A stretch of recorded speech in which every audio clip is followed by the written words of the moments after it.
Hi. Hey, can you hear me? I can hear you. Can you hear me? Oh, is it me?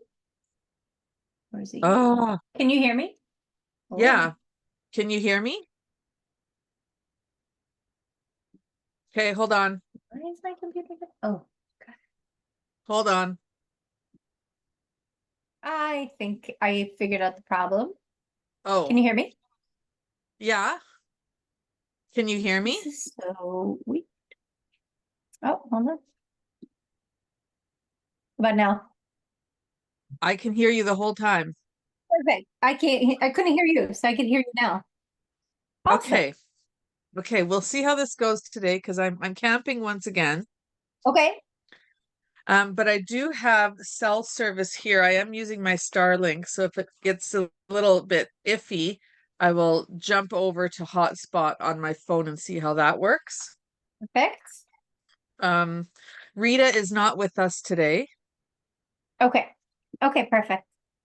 Um, Thank you for letting me know. Yes, no problem. She just let me know this morning. Sorry, she's going through a lot right now. Her father-in-law died. Okay, I get that. Yeah, so there's a lot going on for her. Okay, so it's just you and me. Okay. And which chapter are we doing today? Hold on. We we are going to do chapter and the enhancing presence chapter. Well, let's find out what that is. I printed out everything before I left home, Mhm. just so I would have it all here. Okay. Oh, that's chapter 8. Mhm. All righty.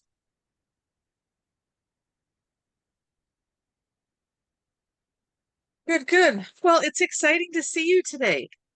It's exciting to see you. So how are you? I am lovely. Super excited to be camping once again. I only have a couple more. Well, this is the last one of the year, actually. Awesome. Where are you camping? We're camping near the Manitoba border. Oh, wow. Um, because Joe can my husband Joe, he can fly fish here. Mhm. Um, so he's out on his singular pontoon boat he just bought fly fishing. Well, I'm in our trailer with our dogs because I don't want them to bark outside. Otherwise, I'd sit outside. But they would bark at people going by. Mhm. So, yeah. And I was supposed to go again in October, but I decided not to go camping because there's no places really available at that time of the year. And I'm going to Okay. craft for a whole week instead. Oh, that's awesome. It took me a second to understand what you just said, right? Like, Yeah, like I that's do awesome. pottery. Yeah, I do Yeah. pottery and crafting. And so I'm going to get in my pottery studio. I haven't been in there for a while and just do a whole bunch of stuff. What about Okay. you?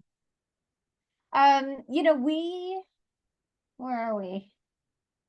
I'm still trying to finish out what I need to do for my treatments. And my mom lives close by to me, so I usually take care of her. Um, Oh, yeah, and we actually moved here maybe like 6 months ago. And when we moved to where we live, it's literally four houses into one, right? Like my personal stuff, his personal stuff, our personal stuff together. And so we've just been doing a lot of decluttering, to be honest. that always feels good. Yeah, it's been great. I've used that fan's gonna drive me crazy, so I just need to blur my background. Hold on a second. Um, oh, but I'm blurred. You're blurred. Weird. I've never seen that happen before. No, hold please. Ah, there it is. That was weird. Um, yeah, so just decluttering, to be honest. You know, nothing Well, crazy. that always makes me feel happy because when my house is decluttered, my mind is decluttered. Yeah, and it's just stuff that we've been kind of lugging around and never had a chance to kind of sort through. So now we're just like of the mindset of we don't need it. So we've Hmm. been, just taking care of a lot of that. Okay, so what we're gonna do is let's go through the information Okay. and then we will listen to a recording. Did you listen to a recording last time by chance? I think my last session, I was on the top of a mountain and I had to leave because my internet was so bad. Okay. And so I don't know what happened in the last one. I haven't even gone back and watched it yet. Okay. Yeah, no So worries. I probably didn't. Okay, perfect. So we have a recording that you and I can listen to, and then we'll chat about it, what we think about it. And that'll be class for today. So, Okay. And we're looking for coaching markers in that today. um, yeah, we could kind of look for coaching markers in that, and then what stands out. So we'll talk about that once Okay. we get there. All right, two. Okay. Okay, awesome. So, any questions about anything so far? No, I don't think so. I'm just no, I'm just doing more of the business side right now or attempting to get started on that. Okay. And Okay. yeah, this is for me anyways, the course is probably the easier part. Mhm.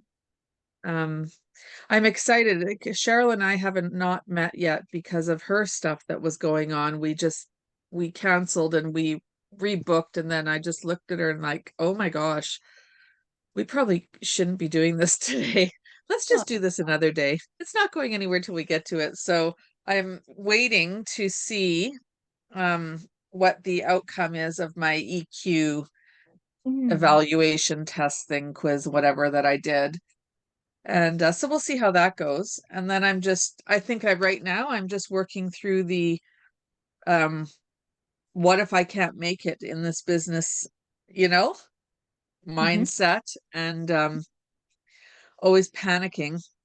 I think I need to put more space between myself and following, like, you know, how on Facebook or especially Facebook, if I look at something from one coach, all I get is coaching stuff coming up Mhm. because of the algorithm. And I find now that that's happening, it's just overwhelming with realizing how many people are so deeply struggling to be Mhm. able to just gain clients and build any type of business at all. Mhm. And what has So, you say? pardon? What has you say that? I just see them all. Mm. Hundreds and hundreds of people. It's not just a few. I actually had to, well, I haven't left it yet. I was thinking last night I need to leave it and lost my internet right away as we were driving here. But yeah, I was on this Facebook coaching group and it's really very a spammy group. It turns out I didn't realize it'd be like that. And it's just hundreds of people looking to figure out how to gain clients because they have none. And I'm thinking, oh my gosh, so I guess I just struggle with that whole aspect right now. And am I going to be able to do this? And then I thought, well, there's other people out there who have done it. Yeah. And there is. You're one of them. I mean, you came in not more than what, 4 years ago? Yeah, I think 2018. 2019? Yeah, so 5 years ago, you know, and you've made it work. So I guess that's just some insecurity that I need to move through. Other than that, this is going really good and the course is going really good. And I have set aside some time every day while I'm camping to just dive into this because that's what makes me feel happy. This is my happy space. I love it. All right. I love that. And don't worry, with time, everything will become a little bit more clear to you as far as what you need to do and getting clients and all of that. It comes with time. I think it comes with doing all the busy work and then like you're doing, taking some time for yourself to sit in a quiet space and reflect over, okay, what do I want this to look like? Yeah, I mean, it took me a long time just to get my business name down. Hmm. I, kind of changed it 2 or 3 times, and then I finally hammered it out and bought the URL. Mm. And that Good. was it. Done. Just done. Whipped myself up a logo quickly. And so that's finished up and, I kind of looked at the framework of what do I want to be presenting? What do I want to attract? Hmm. And so I'm kind of working with that right now. So we'll see how it goes. And I also bought Cheryl's Rapid Results Oh, good. Okay, program. great. So I can literally just meet with her. I mean, I haven't been just because of the situation she's going through, but I did book for tomorrow. We'll see if she can make that. I don't know if it's too early yet or not. But I have that, so I can just literally utilize her all year as much as I want, from one thing to the next, to the next, to the next. Okay. So Love that. Okay, yeah, we're good. that's perfect. Um, well, then I just need to do, yeah, that's great. And that's the thing, just stay in the inquiry. Do you know what I mean? Like, my computer is going a little nuts. Okay. Technology seems to be a little sucky some days. I'll do this when it's when I'm on my Zoom, and if I'm trying to do something else, Mm, it just gotcha. it just started doing that, and I'm like, okay, I don't have a memory issue, like none of that. So I'll come back to all of this. All right. Um,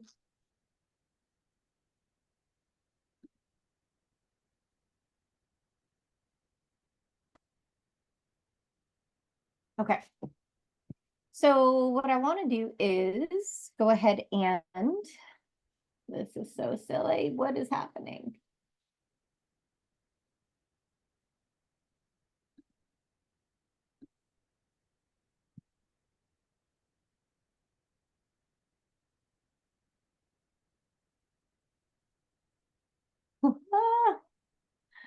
Please bear with me for 2 seconds. That's Okay. okay. I'm a digital consultant by day. I literally deal with technology all day, every day, and how glitchy it can be. Yeah, exactly. Okay, so I'm going to come back to that. I'm going to just close all of these.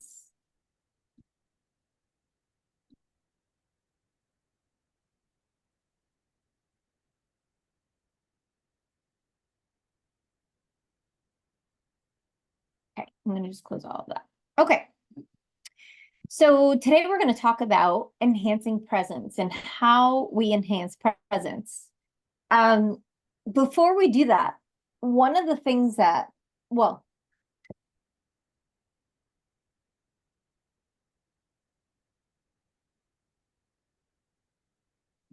um, so we're going to talk today about the importance of presence and what presence provides. We're also going to talk about the importance of emotional intelligence, mindfulness, and then also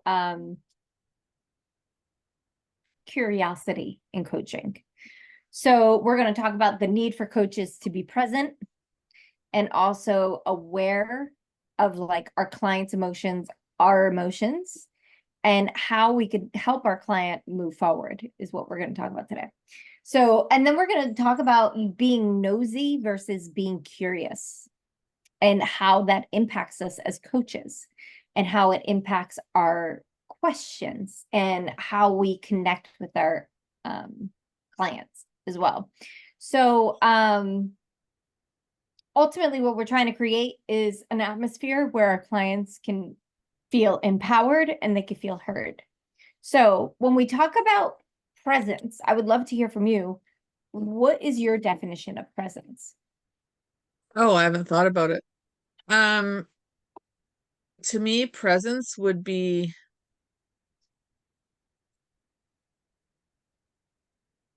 emotionally and mentally focused on my client and their needs in the session. Okay. Yeah. Okay. Um,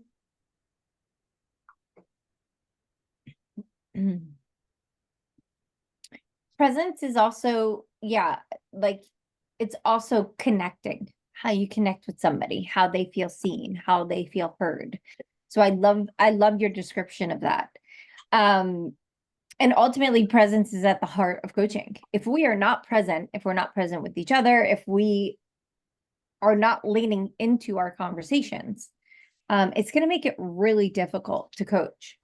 So we're not going to be able to stay on track with our client, to be able to hear for what they're saying and for what they're not saying. And ultimately what that's going to happen is we're not going to be able to ask a question. So one of the things that keeps coming up for me about what you just spoke to regarding your business and like the whole anxiety and all that we all have, one of the things that comes up for me is, what would it be like, and you don't need to answer this, but I'm going to put this out there. What would it be like for you if you were fully present to who you're speaking to? Meaning your ideal client, if you showed up all the time on social media with being present to what they're dealing with, to what their pain points are, and speak to that instead of what is going to make me look good? How do I say it? What, like all the anxiety. Is anybody going to understand what I'm saying? People are going to listen. How am I going to find them? Right? That's the opposite side of the coin. So I invite you today to listen to this also for like inside of our session, but also how do you want to show up? Right? In your business. That's something that for me was really impactful of recognizing if I show up present to what they're dealing with every time I open my mouth on social media, or if I'm talking to somebody that I just meet on the street, right? Looking for that pain point and speaking to that makes it a lot easier to just kind of hang out and let people know what you're doing. Does that make sense? Mm-hmm. Yeah. So What I'm hearing is I'm hearing the focus from not about me and, how am I going to look, and not from me. The focus is shifting completely to them. yeah. Yeah.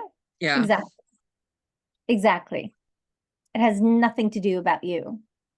And so a lot of this anxiety that you're feeling around, like, how am I going to get people, is because most of the time people are speaking to what they think people want to hear and not what actually is going to make a difference. Thank you. Yeah. So being present means that in the moment with our clients, we are listening not only to their words, but we're also looking at their body language. What does that look like? Right? What is the energy that they're conveying? We're looking for energy shifts as well. Example, you got on a call with Cheryl and you're like, oh, we shouldn't do this today.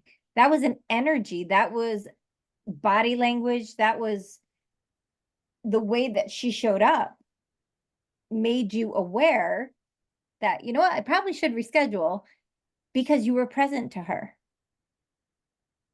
And a lot of things that we do as humans is we just get busy and we don't stop and become present. And so what we're trying to convey in this conversation today is, like, as a coach, we do not have the luxury to not be present.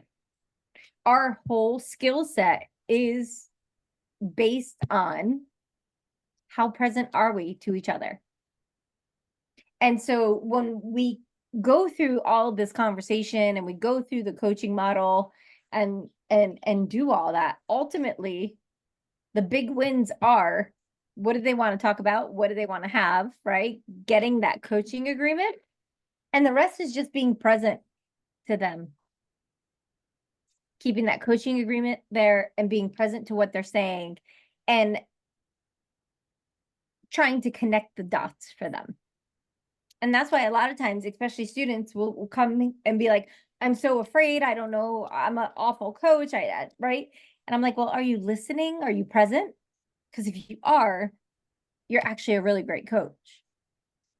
Because the questions will come from that sense of what's happening with them, right? It's that awareness of what's happening. So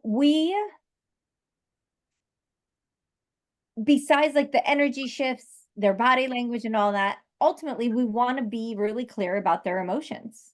And so we're talking about emotional intelligence, right?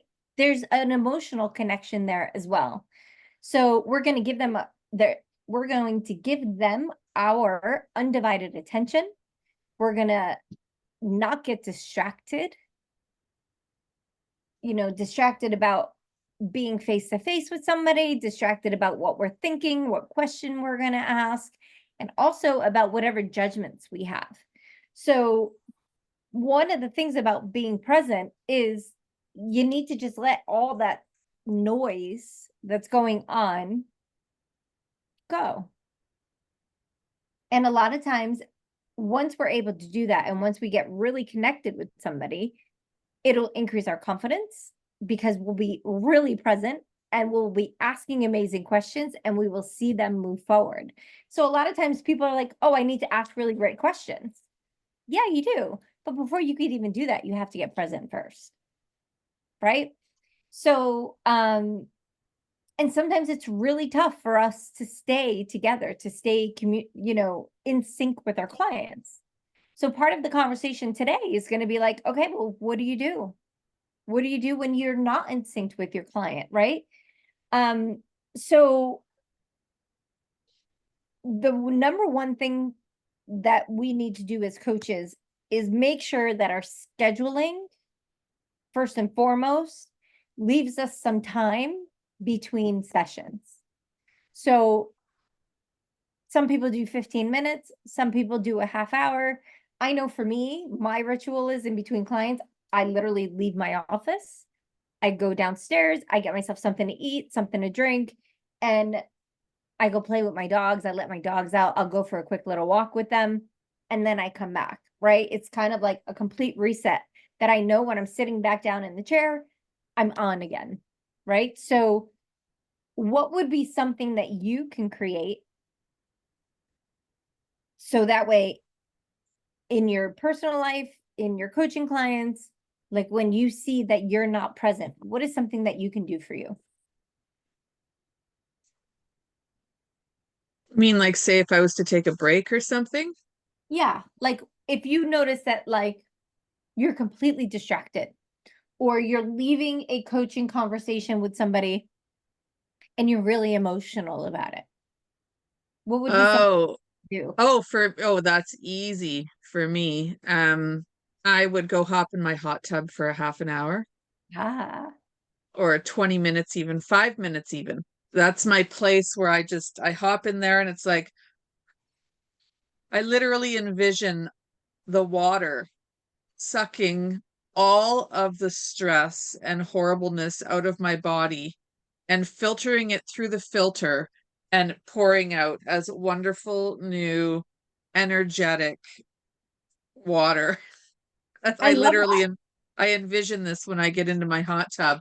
And so I would go and I would hot tub and then I would get out and then I would feel all joyous and refreshed and renewed. And then I would take my dogs out, throw the ball for a few minutes, grab a drink, and grab some snacks that I can just eat. I love dip and veggies, and then just take a couple really nice deep breaths and think of some gratitude things that's big for me, what I'm grateful for, and grateful for the session I'm about to have and the level of presence I'm about to have, and dig in.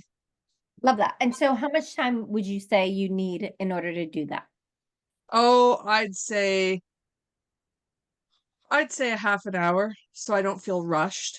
I Yeah, don't want to feel rushed. Otherwise, it ruins the whole situation. exactly. I love that. Perfect. So we want to make sure that you have that pre-planned, right? And sometimes it's going to be something else, but for the most part, that will be something that you lean into in order to really get to be able to refresh, rejuvenate, right? So and one of the things that we want to do in this break too, besides leaving what we just experienced with one client, is that then you want to take a few minutes and review what your next client is dealing with too, right? So we want to make sure that when we're looking through our previous notes on a client, we're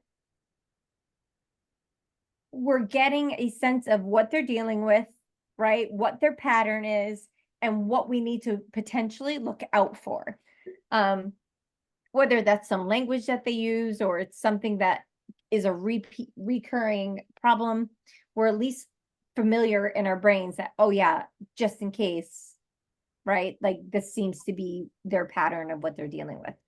So we want to make sure that we have the time to review so we can then get present to what our upcoming client is dealing with, right? And who they are, so we can be fully present and not be like, wait, what are they talking about? Wait, what daughter was that already?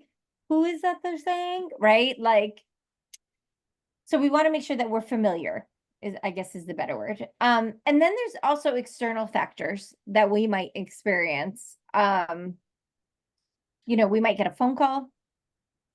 Something might show up on social media that you're like, wait, what are you talking about? Or for me today, right? Like if we have technical issues, there's a lot of things that can throw us off. And part of what we need to do is figure out a way where we could just shake it off, right? And just keep recentering and being fully present with our clients. And one of the ways that we do that is through having a ritual. And then the presence that we want to have is really being mindful. We want mindfulness to be our practice of us being aware of what's happening in the present moment, and also doing that without judgment. So it means that we're not thinking ahead. It means that we're not thinking of the question that we're going to ask. It means that we want the question to come up based on what we're learning from them.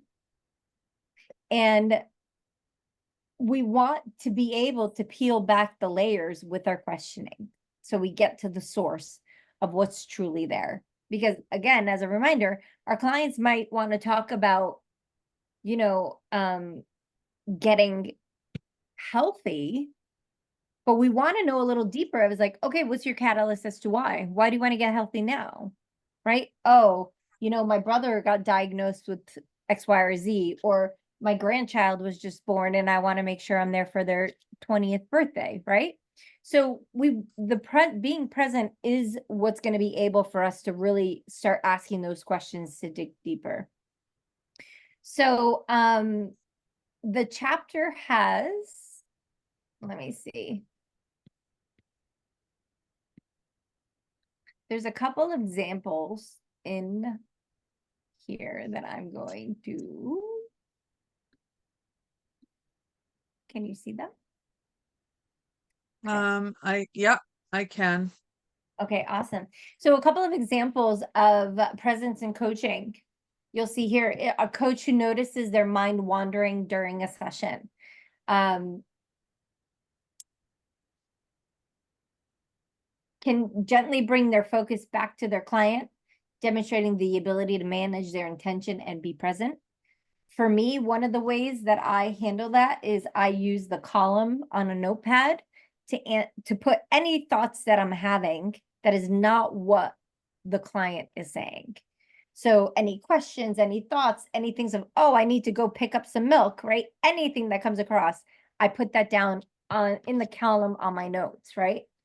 And then another example is when a client shares a difficult emotion, we stay with that emotion and we offer supportive space for them to explore what their feelings are without them rushing.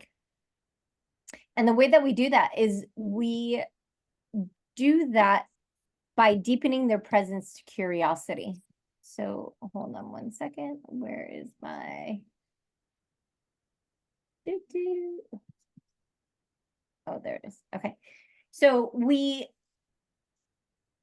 are able to start unpeeling that layer by us being curious, right? So curious is going to drive what we do in coaching. If we're not curious, then we're not going to ask a question.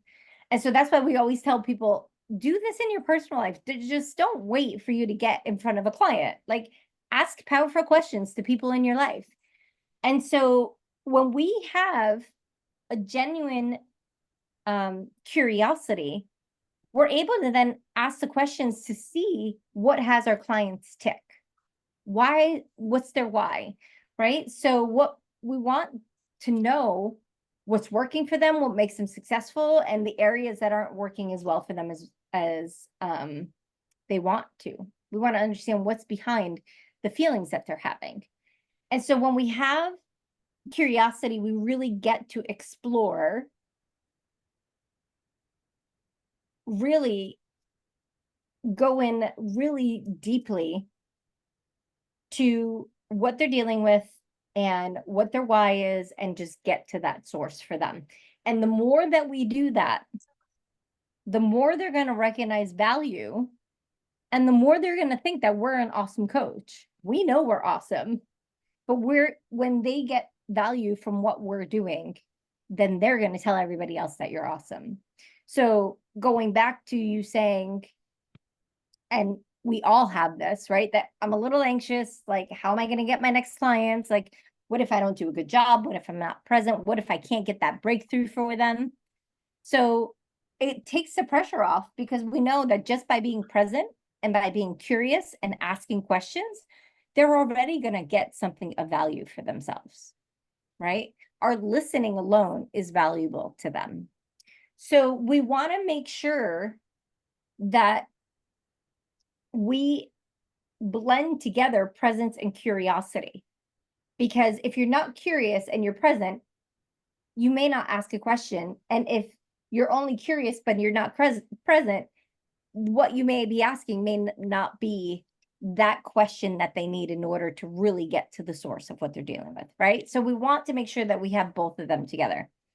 That'll give us the whole story of what they have going on. So curiosity and our presence is going to really have us start to see what's behind the words that they're saying. Just like how active listening isn't passive, being present to somebody is also an active thing we need to do. We need to lean into that conversation, right? We need to be interested. We need to be curious. So it's an activity that we do, and it's not just something that happens. We need to be intentional about it.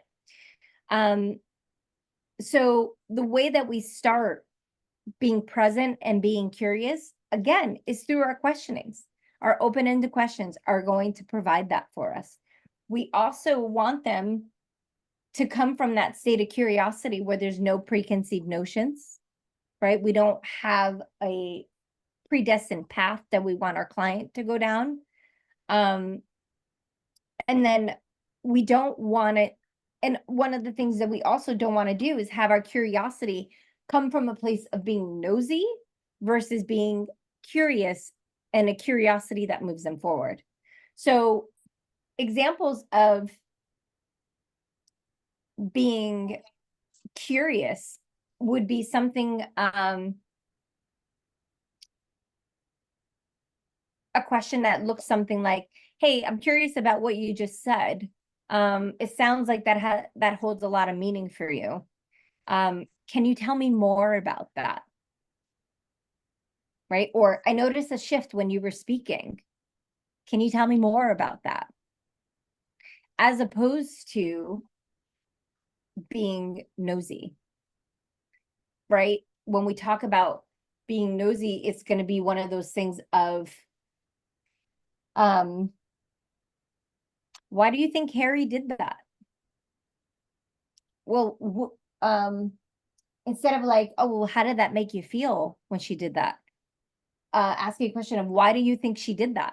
Right? Like we want to make sure that when we're asking that question, that thought-provoking question, it's based on the client and not based on the circumstance. Like, we don't care why Mary did X, Y, or Z. We want to know how Janet's going to deal with it. Right. And so we want to make sure that when we are inquiring about something, that it's purposeful, meaning that there is actually something to be curious about. It's not just something that we're asking for our own personal interest or our desire to gossip, right? I'll tell you with a lot of the things that I have gone through and like my health journey, the number one thing that had me not reach out and speak to specific people and give them, what I was dealing with was that I felt that they were nosy and that they wanted the gossip and not actually for my own well-being. Right? Have you ever experienced something like that? I live in a town of 500 people. Yeah, right? So you do. So a lot of people are like, well, you didn't talk to me. You didn't tell me about it. You didn't. I'm like, yeah, I didn't. Because at the time I knew exactly what I was about to receive from you. Right? Yeah. And, yeah. And I don't talk to anyone in my town for that reason, because there isn't anyone that I have come across of yet. I mean, there might be someone in the future, but at this point in time, there hasn't been anyone who I felt wasn't interested in anything about my life just for the purpose of gossip later on. Yeah. And that's the thing, right? Like, and we know how to hold these people, right? You know where your limits are. You know what you don't want to share. You can have a pleasant conversation. You just know that there's certain things that you're not going to go and tell them. Yeah.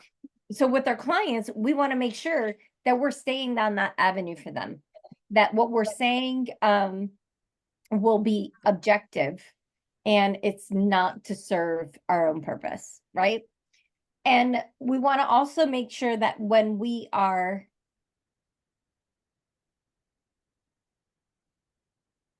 so we're taking in all of this information, one of the other things that we want to do is make sure that we reflect on, hey, this is what I think you just said. Is that the truth? Right? And get really clear and make sure that we're asking those questions to make sure that the line of thought process that we're going down is actually what they're intending, is it like that it's landing the right way for us. We also want to respect their privacy, right? We want to make sure that we're not judging them. We want to make sure that we're not telling anybody about them.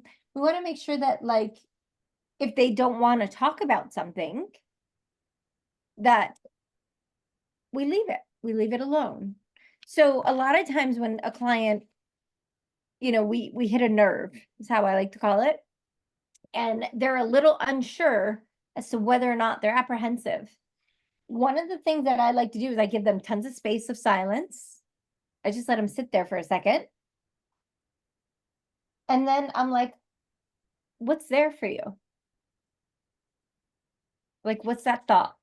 Right? And like kind of see if they're willing to engage.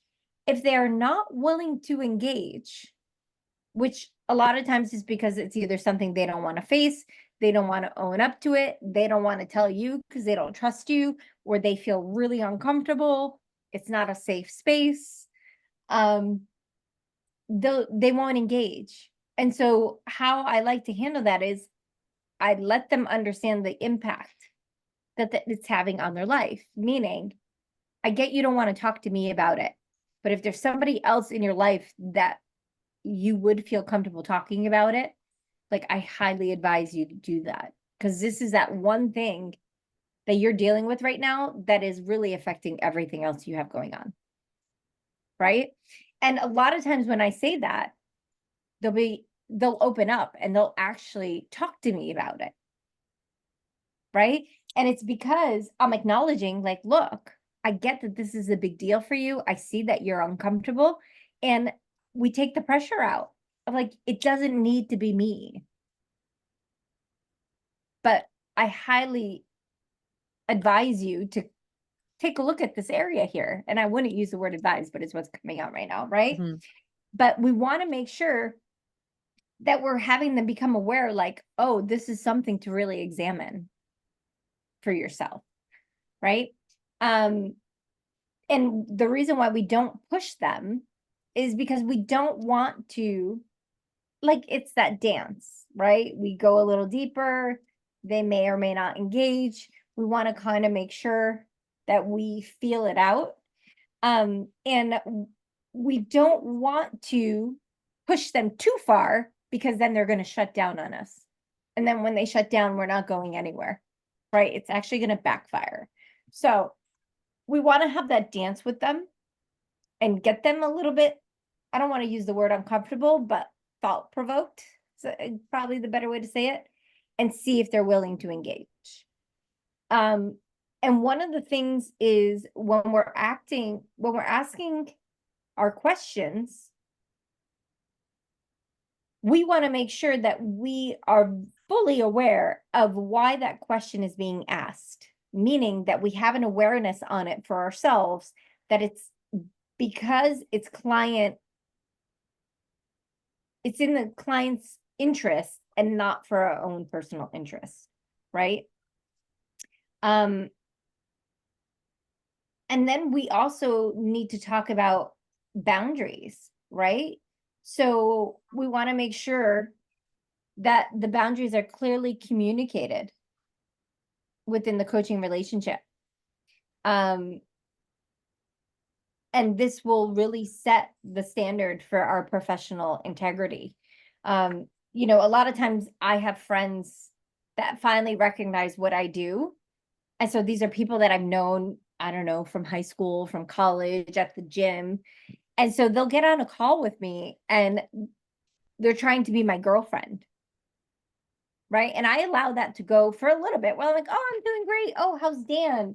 They know things about my personal life. I'm like, oh, he's really great. Really great. But I'm not engaging with them. I'm not telling them anything. And I quickly be like, oh, thanks so much for asking. Yeah, he's doing great. Everybody's great. So, okay, what do you want to talk about? And I just kind of like, I don't shut them down completely, Mm-hmm. but they didn't pay me to talk about me, Mm-hmm. right? They paid me to sit there and talk about them. So we want to make sure that we set that boundary up. So think about a boundary that you might come across. Like you said, in your town, people do it for gossip, right? Like look at those boundaries that you're setting up. And is that, are they where they need to be? We also then talk about, you'll see relevance, right? We want to check for relevance, meaning we want to make sure that the conversation that we're having is in alignment with our client goals. Any questions on that so far? So like that's you maintaining presence, that's you like getting curious about what they're doing, that's you making sure you're keeping that boundary of not being nosy, right? Anything else come up for you? No, well, one thing that keeps coming up, I guess, as you're talking, remember when I first coached in these classes and I was freaking out because I Mhm. had to coach because I'm like have struggled in my life with perfectionism. Yeah. And and you said to me, just be present. And I thought to myself, do you know what? Just try it and see what happens and don't worry about the rest. And so I did, and it was amazing, just really amazing how competent I felt as a coach Love it. coming out of that session just by being present, because being present allowed a completely different flow. Because normally, while I would be anything but present. So normally while they're talking, I'd be setting up the next Mhm. question and I wouldn't really be listening to them. And it would be so hard then. Everything seemed so hard. Yeah. And then just by maintaining presence, I was able to just, it was a flow. And I really felt that flow. And I came out of that session and I was like, oh my gosh, I felt so good about myself as a coach, and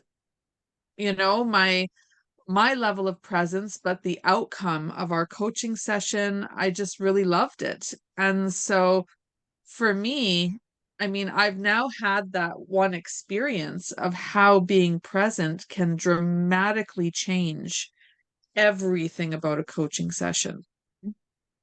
So I really, really think from my perspective at this point, it is like one of the most important things in a coaching session for me, because Yeah. it was like from night and day. Yeah. Yeah. And Exactly. not just that, I'm no longer worried about coaching.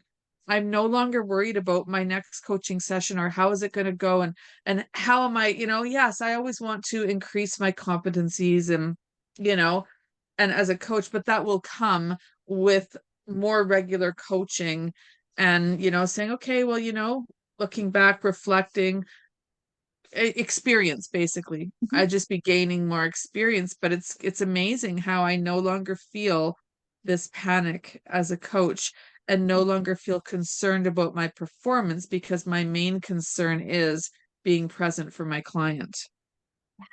Yes. Yes. And this is the thing. So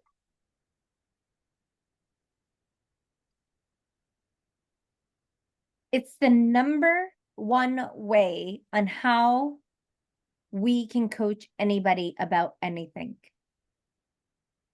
It doesn't matter what the topic is. It doesn't Yeah. matter if you're an expert in it or not,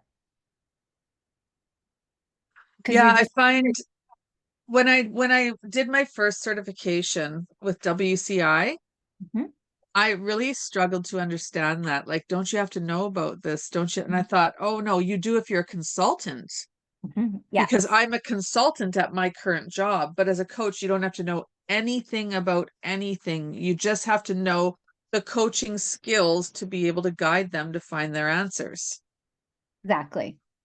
Exactly. And what I love about this course is because it also then elevates the game with the emotional intelligence piece. Huge. Huge, right? Because And we're only yeah, as good as we're self-aware. yeah. And and two, these markers, Yeah. Yeah. full on game changer for me. Yeah. Like, because I mean, when I was I'm not trying to knock WCI. Really like them still. Mhm, And I'll probably go. I have a one more add-on I want to do with them. But anyways, but they did not provide me stuff like this, mhm. a way Yeah. to actually measure what I'm doing and the way to be able to say, okay, this is what I can work on and this is what I can work on. And I mean, it's really profound having this information. A little bit overwhelming at first, Mhm. but nonetheless quite profound. And the emotional intelligence side, like I'm huge on emotional intelligence because I never used to have any. Yeah. And I look at how different my life was when I didn't have any emotional intelligence. And it was something I took 15 years nonstop cultivating. It took Mhm. that long because I was so low on the scale to begin with. Mhm. And life is very different when you have emotional intelligence. It is. It really is.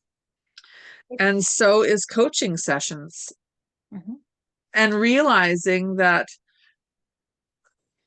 when I went through my certification before, I went through it feeling like I had a high level of EQ, so that would give me a, I wouldn't say upper hand, but you know what I mean. It would give me a tool that I could use in coaching.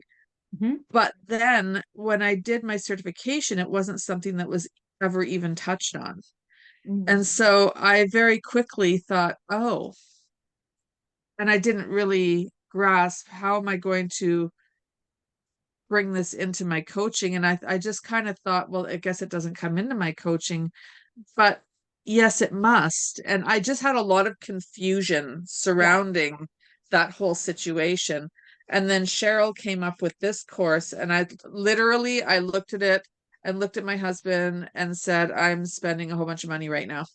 And he's like, And he looks at me and he's like, well, what does a whole bunch of money mean? And what are you doing? I'm curious. I said, well, I'm doing a coaching certification. He says, oh, are you going back into coaching? I said, I am. I am. I had already been considering it for months.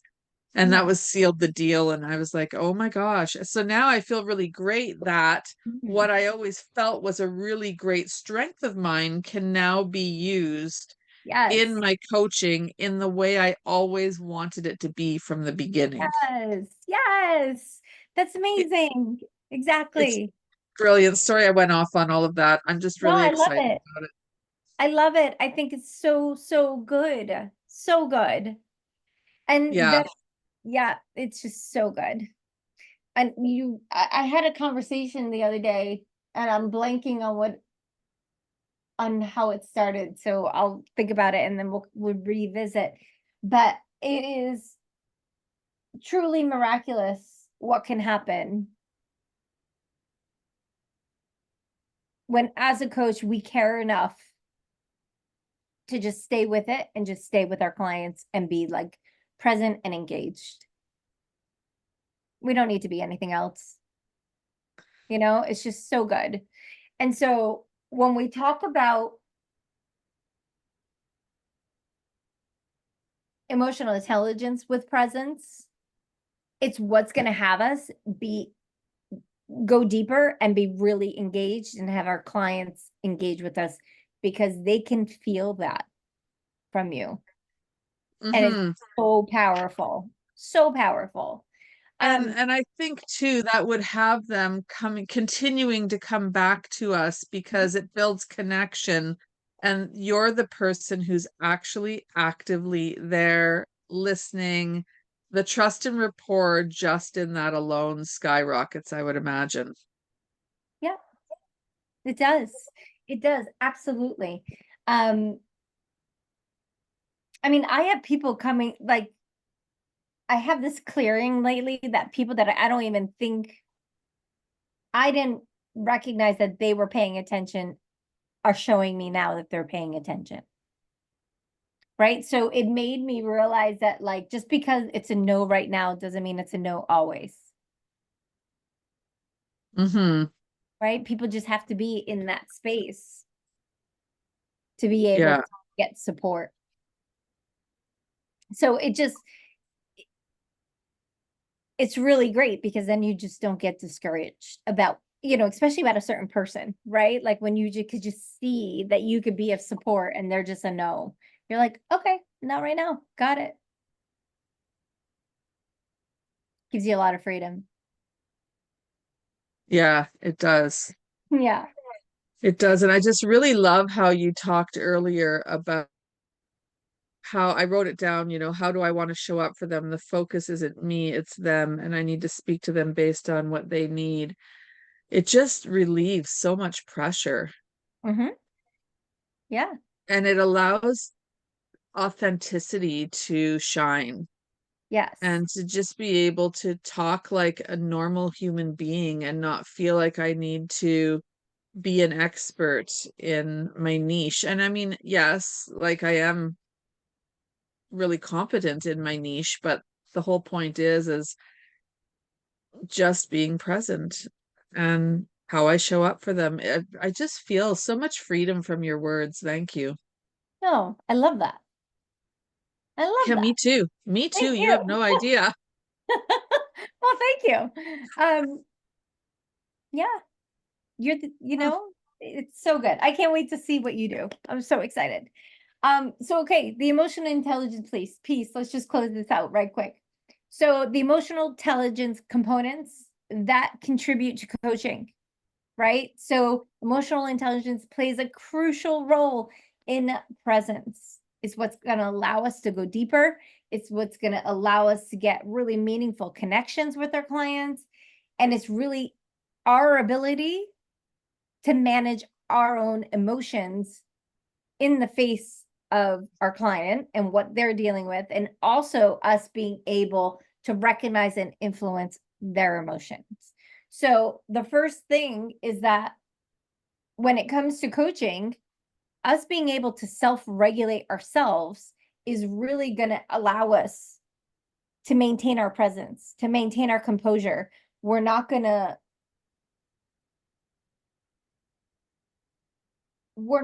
fail in the way that we fall apart. Even if it doesn't look pretty, we're still showing up. So it's not about how you look doing it. It's about getting there. So one of the things that I brought my husband to a conference 2 weeks ago. And there was this exercise where they're like, share, where we had to go and like talk about what is one person that like means a lot to you and how that's really contributed to your life and like made your life better. And like, you wouldn't be the same without that person. Right. And the one person that for me, with everything that I've had going on, that's been like my rock that I didn't expect was my now husband, but he wasn't my husband back at the time, right? And I remember going, like, sharing out loud with everybody, like, what he meant to me throughout all these years. Like, it's been, gosh, 7 years since I got diagnosed, right? And he's always there. And so, like, I thanked him in this room of like, just thank you for always being there. And the amount of people that came up to me after or came up to him and asked him, like, what did you do? How did you get her to like, how do we have this relationship, especially with all the strain that we've been put under? And he just said to them, he's like, I just showed up. Right? In other words, he was just present with me. And that is when I think about emotional intelligence and self-regulation, it's like, how do we keep being present? There was a lot of times he didn't need to be part of it. Yet he was still like, no, right? What do you need? How can I support you? And would recognize what I was feeling. Do I need to like get out of town for a hot second? Do I need to sit at home and have a quiet day? Like, he was able to gauge that, and he was able to do that through emotional intelligence. So it's also what we're able to do. And I'm using it as an example of what we have to do with our clients. Okay, what's going to trigger me today? Am I on edge? Where am I at? Okay, what do I need? Right? It's like I'm on for 2.5 hours here with you guys. My life is on hold until we're done with this class. Yours too. Mm-hmm. So like, how do I show up for you? How do you show up to take the class? How do you show up to get the coaching, right? So that's part of it. And it's part of our everyday reactions, right? So one of the things that we want to do is there are certain ways on how you can increase your empathy, right? How you're able to understand people of, that have maybe different backgrounds, different experiences, things you can't relate to. We're able to do that by just being present. And when we layer that with that emotional intelligence and having a high EQ, then there's nothing that can be presented to you that you can't handle. So we want to make sure too that we're looking for ways on how to keep our communication channels open, right? So we don't want to go and cut anybody off at the knees, make any judgments, right? We want to just stay curious with them in that. And then the chapter has a couple of different scenarios.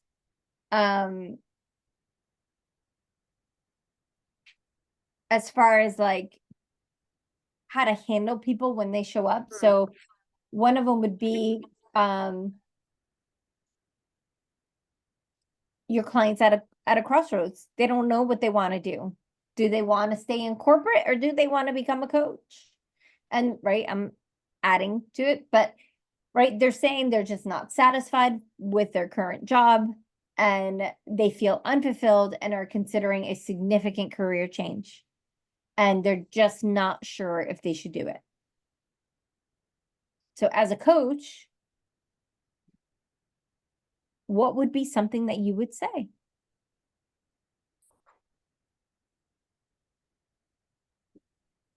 Well, I think I'd ask them to tell me more about what it is that has them feeling this way to begin with. Mhm. And I'd just go from there. Yeah.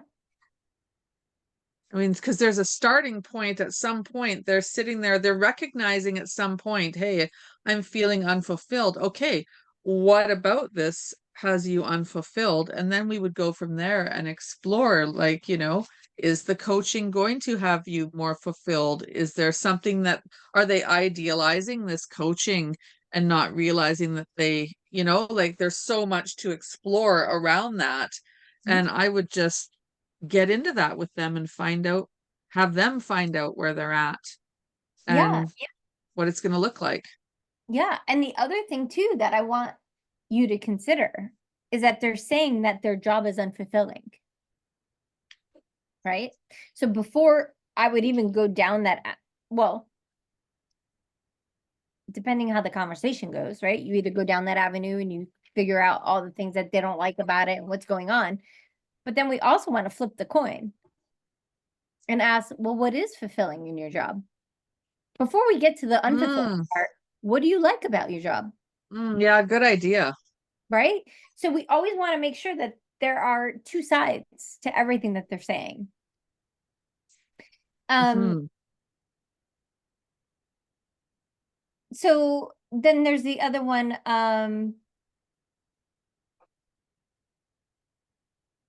There's one here. The client has set a personal goal to improve her health and wellness.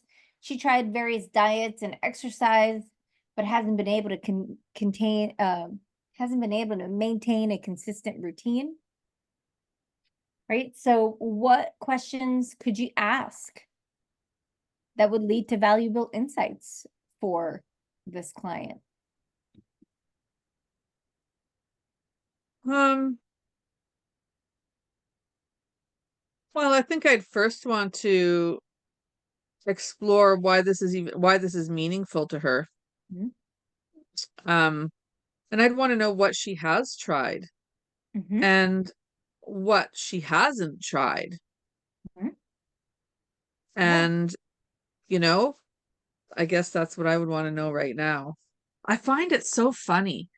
Ever since we've talked about presence and that coaching where I was really present, I find it more difficult to answer these types of questions because I feel like I can't really answer them. Well, it's not like I can't. I can give ideas, but I feel really like now my questions are solely going to be based upon my client and, you know, like I Yeah. can give a very where will I start off? What's my starting off question? But after that, it's all just going to flow from Yeah. them. Yeah. So I Exactly. find I don't really know how to answer these questions as well anymore. That's okay. Before I used to have some, oh, I would say this, or I would ask this, or I would ask that. Now I'm going, well, gee, I don't know what I would ask because I haven't heard anything from them yet. So how am I supposed to Yeah. know what I would ask? Yeah. Yeah. I get that. I do. I get that. One of the things to consider for this kind of a scenario too is like we really just want to get to the bottom of like what's not working. Like she's Okay. trying, but she's not able to maintain it. So what's not working? What are some things she could do differently? Right. And um and we're not gonna get into like nitty-gritty details for her, right? Sometimes people need that. But most of the time when people are like, oh, I want an exercise routine, it's a little bit deeper than that. So one of the things that I love about the scenario is that the potential for curiosity there is that like what motivates her, what challenges her, like what are some of her preferences, which is everything that we've talked about right now. Um, and then the part that we want to stay away from, right, is going to be around that nosiness part. So like how many calories did you eat in that? Oh, you had dessert? You know what I mean? Like, and then you kind of like go down that judgy road. It doesn't matter as long as she's balancing her nutrition, like she says she wants to, then let her have the piece of cake, right? But like talk to her about it so that way it's not a thing of that she has an awareness that that's how she's spending her calories. right? Well, but for me though, like when I look at the context here, Mhm. really what it comes down to for me is the inconsistency. That's what she's trying to solve. She's not trying to solve any of those other things that a health coach would help her solve. She's coming to me to help me so I can help her reveal what the source of the inconsistency is. 100%. 100%. And that's what I'm saying. A lot of times somebody will come with a very superficial topic, but we have the responsibility to make sure that there's not something deeper underlying that. And there always will be, but we want to Mhm. go deeper with that. And we do that with being present. Okay. Yeah. Questions, comments, statements? Sorry, what's that? The questions, comments, statements? Any questions around what we covered today? No. Okay. So why don't we take a 15-minute break? We'll come Okay. back at 12:25. I'm Okay. sorry, 2:25 is what I meant. And then we're gonna go into a video, and then you and I It's are just 12:25 for me. gonna, oh, perfect. There it is. Yeah. So then we'll come back, we'll watch a recording, and then Okay. you and I will talk about it. All right? Okay. Sounds Okay, good. see you in a bit. Okay. Bye.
All right. What we're going to do is we're going to listen to a coaching session. We're going to go through some of the competencies. We're going to just talk about what we've heard. And then our class will be done. Wow. Need anything before we get started? Nope. I'm Okay. all ready. Awesome. Okay, if at any point in time you can't hear it or have a problem or anything like that, then let me know. But I'm Okay. gonna go off camera. I'm just gonna keep the sound on. Okay. Okay. Okay. And I'm gonna go off camera before I do that.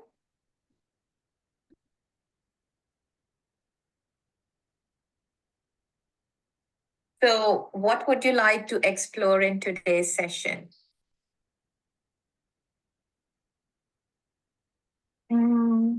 Okay. So, I'm doing this. I'm currently engaged into my master's program, which is a 3 years program, and this is my last year. And this has been quite a rigorous program. And this last year is more about the research submission, the thesis submission, basically, and then the defense presentation, and then wrapping up and meeting all the criteria that needs to be met before I graduate. So what is really happening is that while I have my work set up, I'm currently working, and I also have my academics to look into. Well, this was a conscious decision to keep working during this period and opt for the studies. But of late, what is really happening as I'm nearing the time?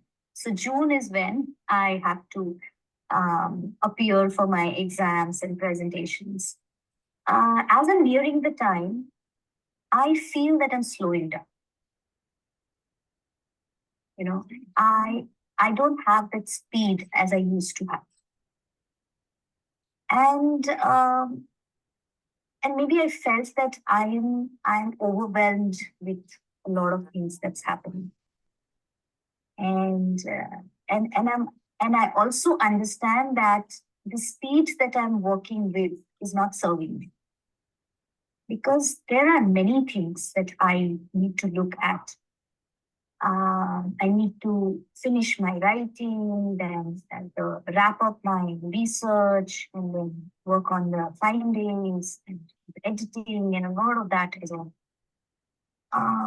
But I don't know.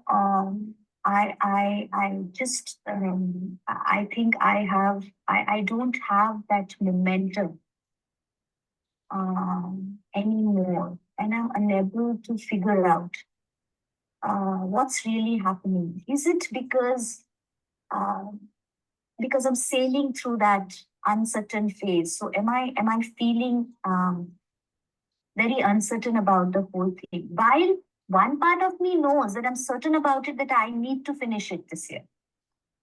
I don't want to carry forward it to the next year or maybe take a break or something like that. I have to do it this year. But I don't know why.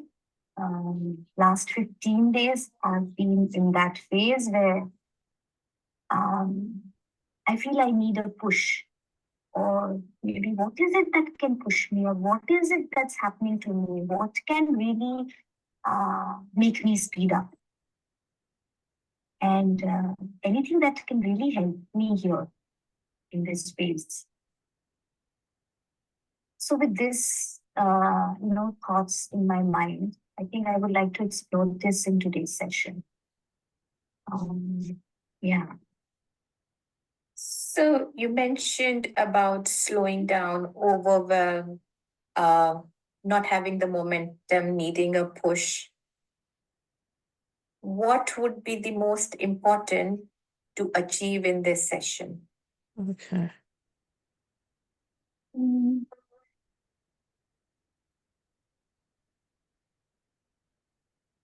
I think I would like to look at two things here. One is maybe get that momentum, that inspiration which can really drive me forward. Second being to acknowledge, to be with what I'm going through, because there is a feeling of overwhelm. And so how do I really be centered? How do I really be grounded? So have that grounded feeling and work towards my goal, move forward, is what I'm looking at. And what connection do you see between the momentum to have that push and feeling grounded?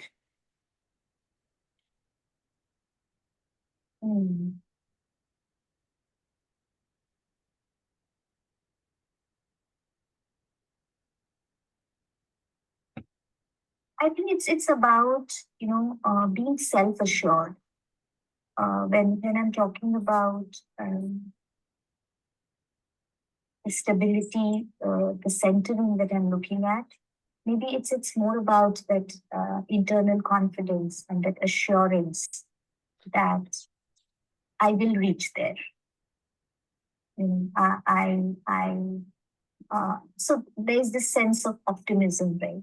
That which can drive me forward and say that, okay, whatever needs to be done, but I will reach there eventually on time. You mentioned that internal confidence will drive you, and that's like momentum and push. When I say that, what comes to you? Yeah, I think that would really work like an anchor.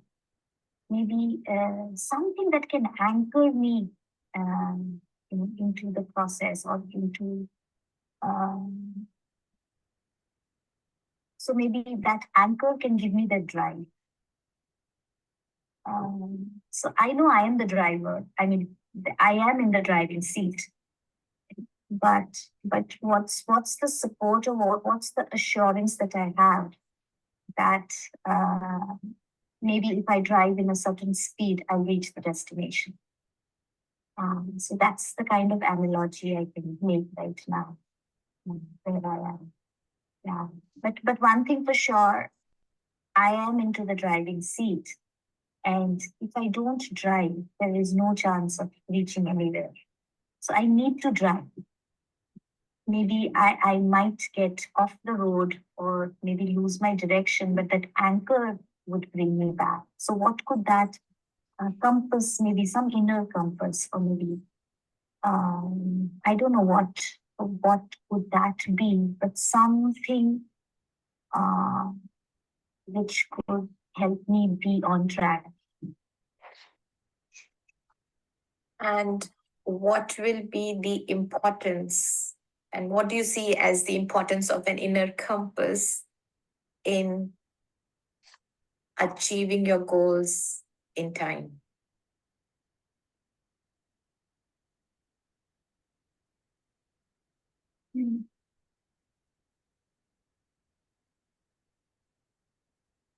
So I think the current setup is more like that. The many demands, there are many external demands. Right? There are timelines to be met, there are deliverables in terms of work, professional life to be met. There are household chores to be done, the personal kind of life that's operating. So amidst all this, there really has to be, because this is something that I have picked up for myself. I was never trusted, this, there was never something that was forced onto me. This. So I could only, what I realized that because it's a chosen one, it has to be internal. While there is an external timeline to it, but there has to be an internal push. So maybe this internal push and the external timeline, both of these are conflicting with each other, which is really making me feel overwhelmed. So how do I set that, how do they both work in tandem, in sync, Like, okay, there is a deadline. I have to meet a deadline. But I am sufficient and capable to meet that deadline. But all that I need to do is move and not be stagnant and not be there at one, not do anything. I mean, it cannot be out of inaction. It has to be action. So how do I become more action oriented? Even feeling overwhelmed, still act. I just love your commitment to really making this happen. You've spoken so much about action and driver and driving it. So when things are in tandem, by the end of the session, how will you know?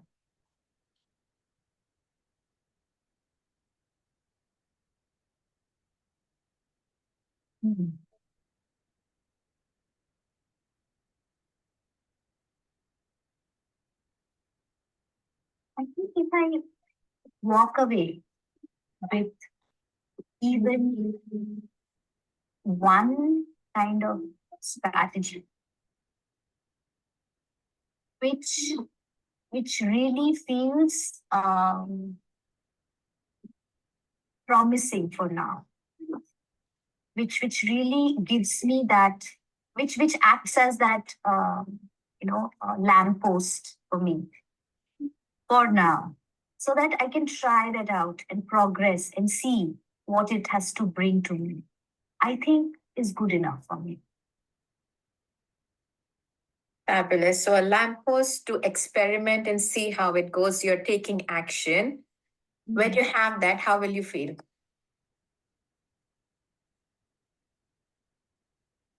I think hopeful is the word. Yeah.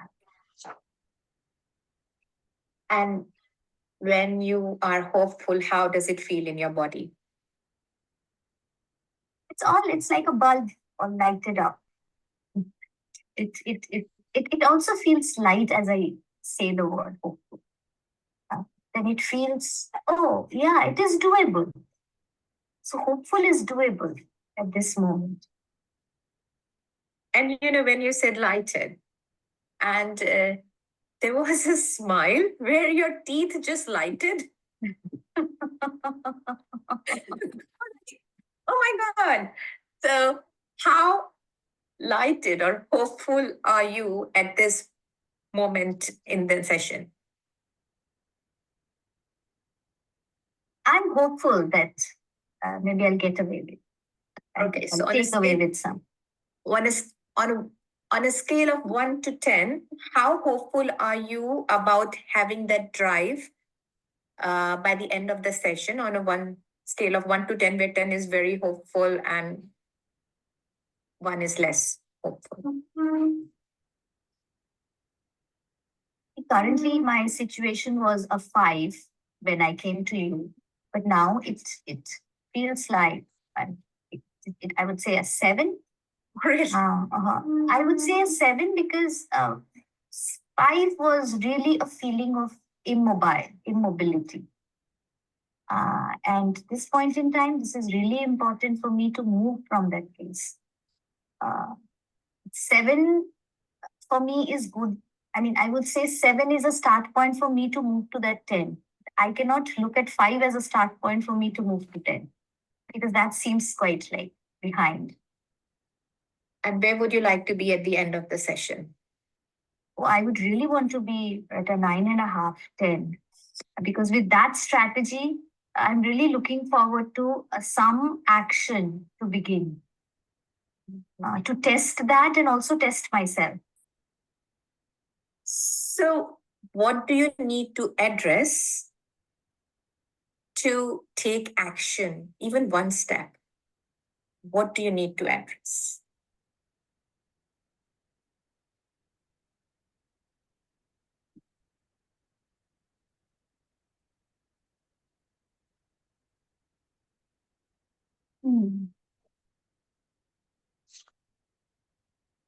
I think there are 2 barriers, I would say, currently.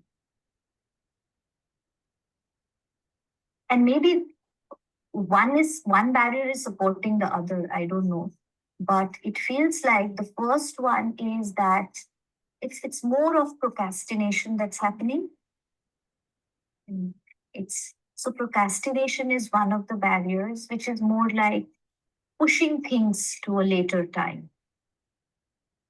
So when I sit writing, it's like you write 2 lines and then I'm lost, and then okay, never mind, you will get the inspiration later. So, but that later then never comes. And when it doesn't come, it's more like, okay, it's not coming, so it'll come, but it doesn't come again. So I would say procrastination is something. And second, this sense of being perfect. This sense of having that perfect 2 lines, even if those 2 lines are written. What blocks my movement forward is that, are these 2 lines sounding good enough, or are they good enough to take forward? So it's like revisiting those 2 again and again, and then caught up in that, it's like coiled up in it. So that again, pulls me back. And maybe then, okay, I delete those again 2 lines, and then again. So there's a lot of time that kind of I'm sitting in those 2 lines, and then it's like, oh, I need a break. And then so much of time has already passed by. Oh, this date is coming nearer. So there is also a fear factor. As I say this, I sense that there's also a fear factor that kind of comes out of those 2 things, like procrastination and juggling with perfection. Fear of what? Fear of losing out on maybe this opportunity of in terms of time that I have, and losing out in terms of finishing it off. That maybe I'll have to take a decision to then maybe drop it this year and take a drop this year. Yeah. I heard you say something where you mentioned I know this is not serving me. So you're pretty aware of what's serving you and what's not. What is making you continue procrastination and perfection when you know it's not serving you?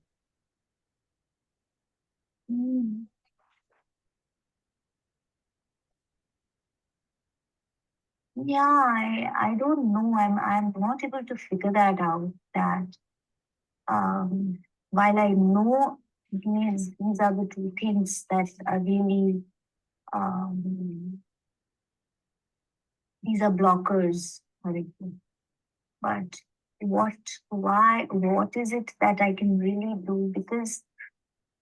Because one thing is definite about the quality, because I do believe a lot in quality. So one of my beliefs is that, when any quality work takes time. So maybe I'm giving it the time it needs. But at the same time, I know even with that time, I'm not coming back to it the next time. So I'm really conflicted with what I believe for myself will help me, but at the same time, that belief, when it's in reality, it's not. It feels like a lot of time wastage, and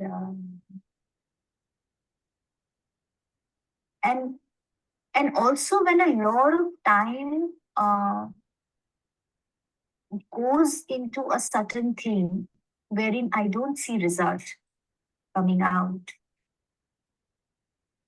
I feel that maybe let's move on to something which will give me result. So also I think there is this I'm looking for this meaning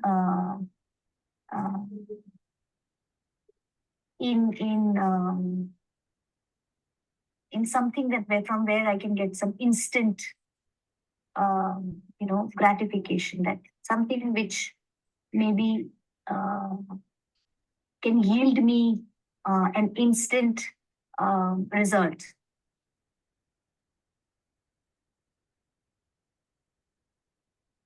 Mm.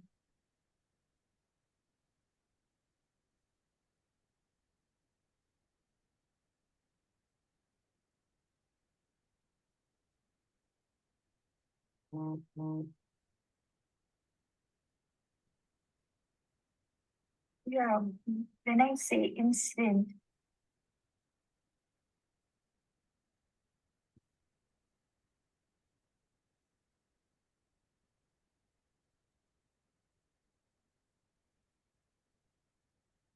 yeah, but when I say instant, instant doesn't come with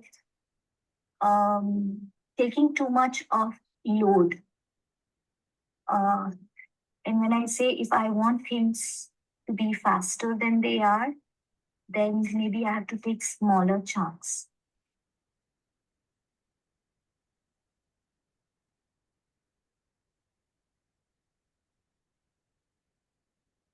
Yeah.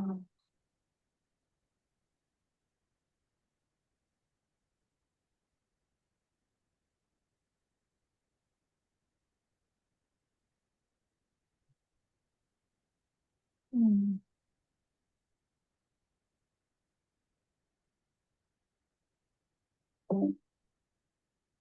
Yeah, maybe I think I really have to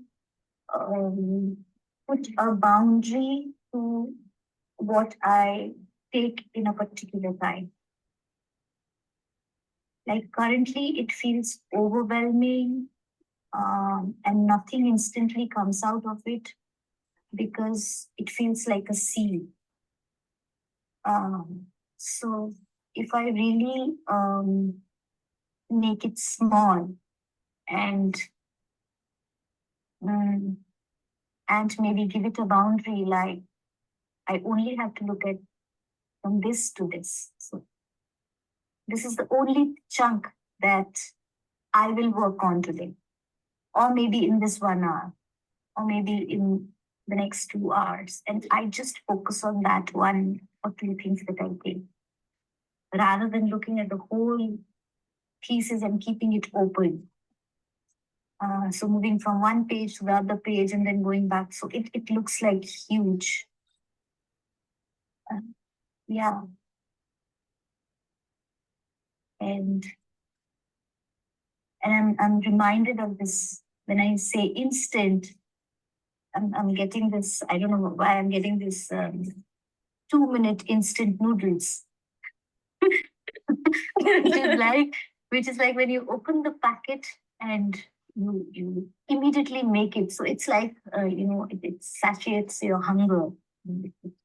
It and you're happy about it. So maybe then, if I can have a boundary and decide on how much that I have to take in a 1 or 2 hour thing, maybe that can instantly give me that, that can, my hunger, it would really work on that. And maybe that instant gratification can be my, I think,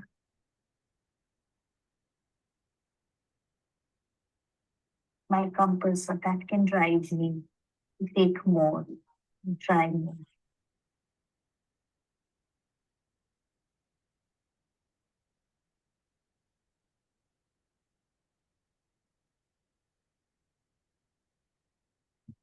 Yeah.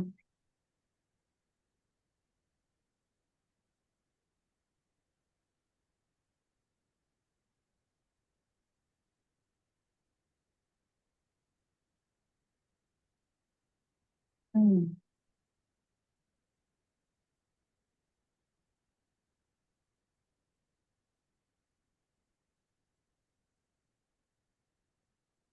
I don't know why I'm also having this image of it's very different how I'll see a road in the sunlight, and how I'll see the road in the moonlight. It's maybe a torch in my hand. So maybe what I'm looking at right now is a torch in my hand. So only see that much and move ahead. Maybe when I'm seeing the whole thing, that's overwhelming. Oh, whether I'll reach there, whether I'll reach there. So maybe just, reducing my area to a smaller one, which doesn't make me too overwhelmed. And just take that much at a time, not flood myself with a bigger one, bigger chunk. And you can really help. Thank you for putting that effort in exploring your metaphors. So as you talk about working in chunks, setting boundaries that could give you instant gratification and satisfy your hunger, what are you learning about yourself?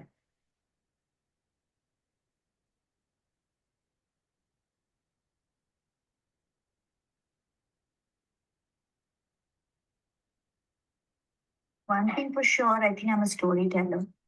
So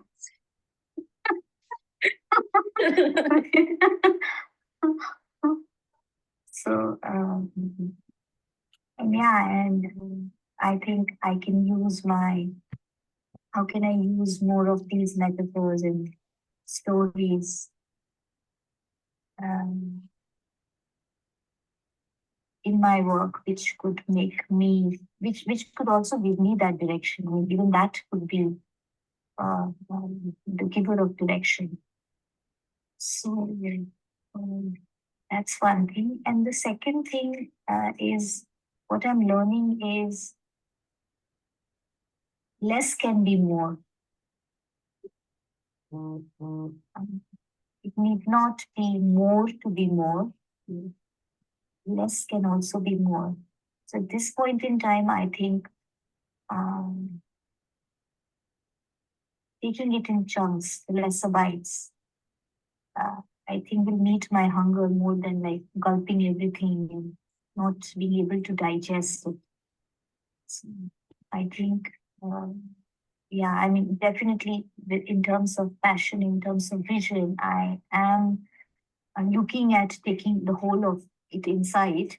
But for now, at this situation, I think what can serve me really is to savor those little chunks that I can take one at a time and then move with it. So in regards to taking action, how do you think we have progressed in the session until now? I think I figured out a couple of actionables for me as I spoke to you, is that I really need to cut these pieces into sub pieces.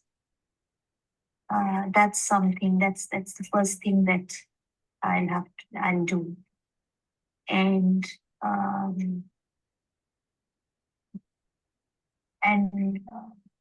then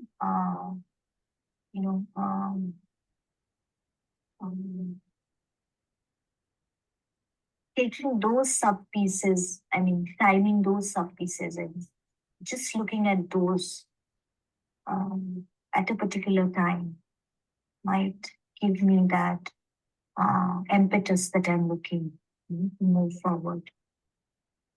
Because the smaller the pieces, the tendency is to finish them. And finishing is what I'm looking at. Completion now is important. Because I've started many things, I've not been able to complete. So completion is really important at this point in time. Completion will decide my movement forward. So, yeah. So to support completion in small parts, what will be the first step you are going to take from this session and when? I think for each day I will, because there are many other tasks also to be accomplished during the day. On this part, each I'll take on one subpart each day and assign a time to it. And try to live up to that time. Yeah. So considering the knowledge and the learning that less is more, and you're going to dedicate some part of your time every day to do small chunks, what support would help you take this forward?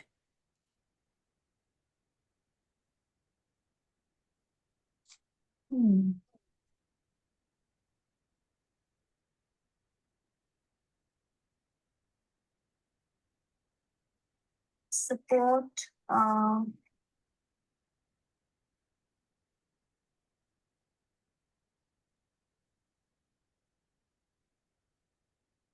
I think I will I need to make a timetable for every day and not for the whole month or whole 3 months or something like that, which I've made and kept, but it's not working. But I think a timetable for every day, which is specific to that day. Like it's like small chunks, so one day at a time. With that one day, I see how much I have finished. And maybe that can be one milestone. The second day, the other milestone, rather than putting those milestones in bigger ones in terms of months. And so I can just take it easy day-wise. So that's something, and I would really, I would want to have an accountability partner, and that's what I was thinking, that who could really check on me, whether I've accomplished my day's aim, and someone who pops up is my daughter. Maybe if I make that and put it up somewhere, maybe next to her timetable, which she has, or I think she'll be happy to monitor me. She'll be more than happy to monitor. Yeah. A dream coming true. For her, yeah. Okay, so when do you think you would be giving time to make this daily timetable in your day? So for tomorrow, I would really want to make it today. And for every day, I would make it the first thing in the morning. But I really want to give it a thought and on this conversation that we've had. Really sit through it and see how I can divide it into pieces today and take tomorrow as my first day again and restart. So and start of every day, I spend some time in giving myself that the task that needs to be completed that day itself. And I don't want to lay out the timetable for the whole week or something, because I know that it's just a day that I think is currently like, it is lightening me up, saying that, hey, why have I not tried this? So let's take it a day and see how it goes. I can see when you're speaking, your statements are coming a bit faster, which shows more confidence. What do you think? So I am feeling that this is doable. Doable, yes. And it is worth giving a try. So we started with, we want to feel hopeful, be doable by the end of the session. Where have we progressed on the scale? I think I'm good at 9 right now. Beautiful. And I'm willing to start it. So I've already have many ideas where I've started locating in my mind map. As okay, this can be cut into these pieces, that can be cut into. So I'm just, maybe after the session, I'm going to sit and take some time, maybe with a cup of tea or coffee, and sit with it and then, as yeah.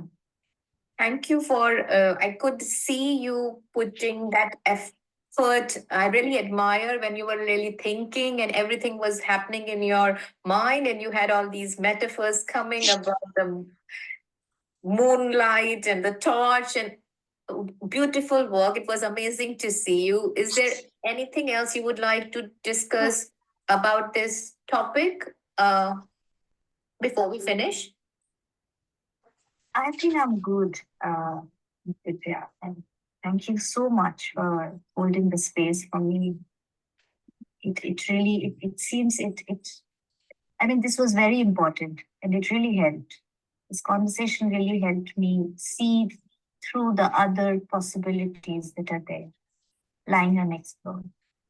So I'm really excited to try and see how it works for a week. Lovely. Thank you so much. And I look forward to our next sessions.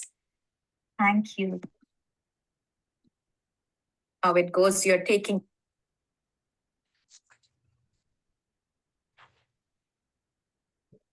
All right. Still awake? Yes. All right. What was your biggest takeaway of what you really loved with that session?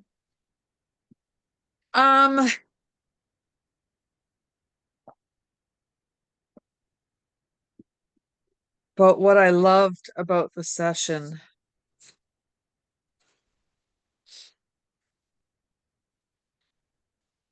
my biggest takeaway, I like how she reframed accountability to be support. Mhm. I really liked that near the end. And I just thought that she was incredibly present. She really was through the whole thing. She didn't interrupt her. She just was there. She listened, even in the beginning. And I actually learned a lot about myself this session, because in the beginning, I thought, oh my God, get on with it. I was like, oh my gosh, this woman is just the client. They're just going on and on and on and on. And, help this client to focus a little bit. And really, I was just super impatient. And that was a me issue. It wasn't an anyone else's issue. And it's funny because I don't feel that way when I'm coaching, but I feel that way when I'm listening to other coaching. So that was really interesting. And the other thing I noticed too, so I started writing out my sheets here. And then the beginning was quite a long time, right? And then I thought, this isn't even worth wasting a sheet. I'm not getting anything out of this. This is a crappy coaching session. What a horrible judgment.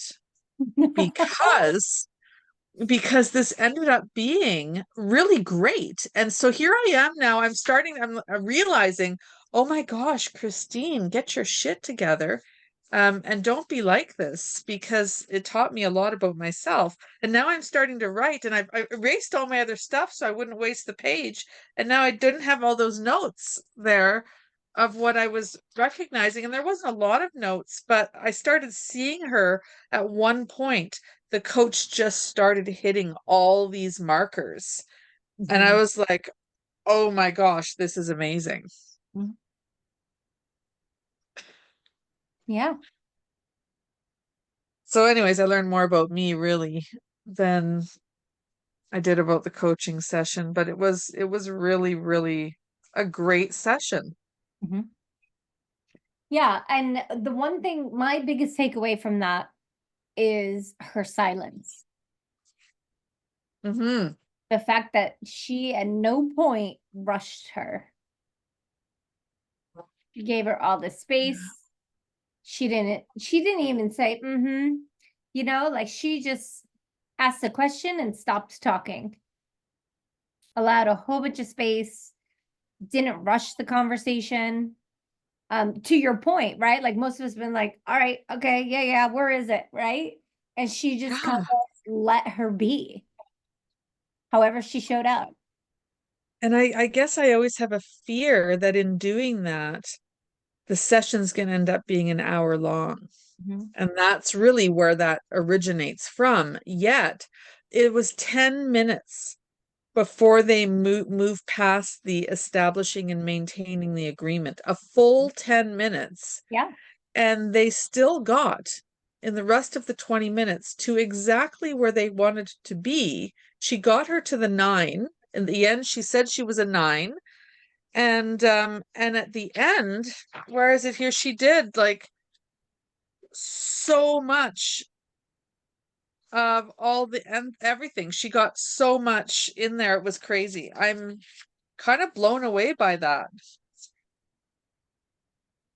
Like she got the accountability, and I don't think she got into the barriers to success, but she championed her, she partnered to close. She just did so much. So the barriers for me came up when she asked her straight out, like, what did we need to address? What do you mean?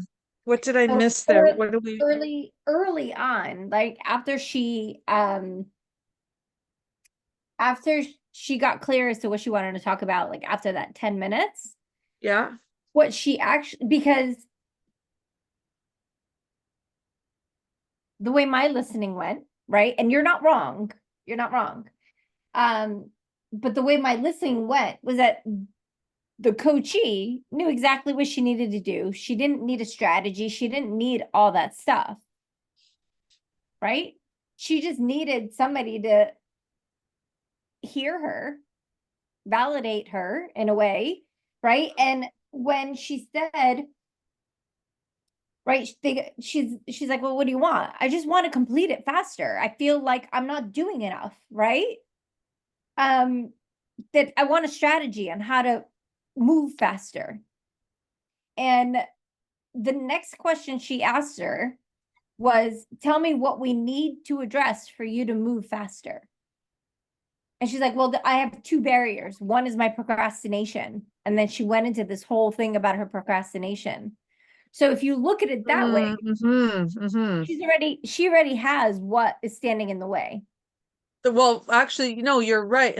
Okay, you're right. Because I guess I was just looking at it a little differently. I was looking at it very linear instead of looking at it as the whole concept was them addressing what's currently holding her back. Yeah. I guess I was also looking at it as from an action plan perspective. At that point, we also need to look at what's holding that back. But what I'm hearing you saying is it wasn't really required because they were already addressing it to begin with. Because it's not the steps she has to take. It's the motivation for her to actually do it. And this call was about what barriers are blocking her motivation. Yeah. Okay. Brilliant. Yeah. Yeah. And I find that so from WCI before Oh, hold on. I can't hear you. You are frozen. Oh, there you are. There yeah. you are. Okay. Sorry, you were frozen. But yeah, with WCI, I created this cheat sheet. And so really, because I didn't have that presence capability, right? And that wasn't really, I guess, I don't know, maybe I just missed that piece in the training. And it's very well could be because I was so panicky about my own perceived incompetence, right? And now I just forgot what I was going to say. Oh my gosh, I hate it when I do that. We were talking about that you had a cheat sheet and oh yes, and so I had to have that cheat sheet because of that, and basically an end result of that, I'm realizing today that cheat sheet creates this really linear progression for me mentally that now I need to realize doesn't actually have to exist anymore. No. So this is really profound training. Yes. And this is the thing. You can get these barriers, you can do action plans, you can get all this stuff at any point in time. And so I am so proud of you being present today that you got this awareness for yourself. Oh, thank you. Because But this could have went any way. You could have had a whole conversation today of I'm by myself, this is gonna suck, but you still showed up, right? well, yeah, it's my class. I can't not show up. That's Yeah. But not what think I'm going to do. But the only way I wouldn't show up is if I didn't have internet or something. But this is really amazing.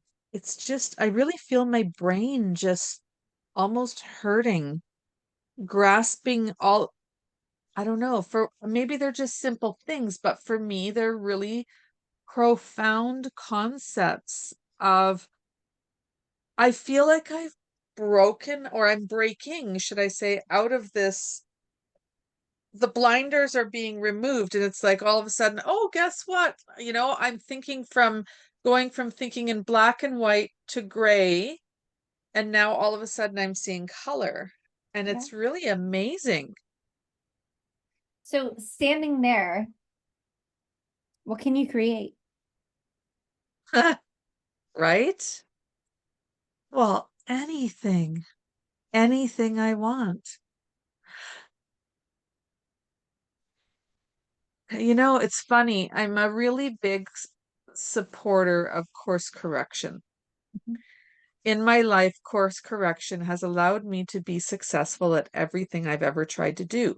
And I'm not some super intelligent, spectacular person, but I do have the ability to, analyze a situation and say, okay, this is where maybe you're faltering, and pivot and course correct and all of that. But I also feel now like I don't know if I'm going to have to do as much pivoting because I'm not boxing myself in as much. I don't think I will be boxing myself. I feel a little more limitless. Mhm. It's really exciting. Yeah. And the one thing that I want to say that I cannot step over is you just said that you're not super intelligent, spectacular person. Well, I'm According not more impressive than anyone else on the face of the earth. according to who? Well, according to me, I'm just your average person, but I have some abilities that allow me to excel, is what Yeah. I guess what I'm getting at. And my ability to take a look at myself without judgment Mhm. and be able to just observe and say, okay, in this observing here, maybe you could do this differently next time, or that differently next time, and this would probably serve you better, and that is one thing that I really do excel at, and the ability to course correct and pivot when I need to. And that's what allows me to be very successful at anything I've tried. Yeah. And that is your zone of genius. And that's Mhm. how your intelligence shows up. It is. It So is. I just want to And language correct.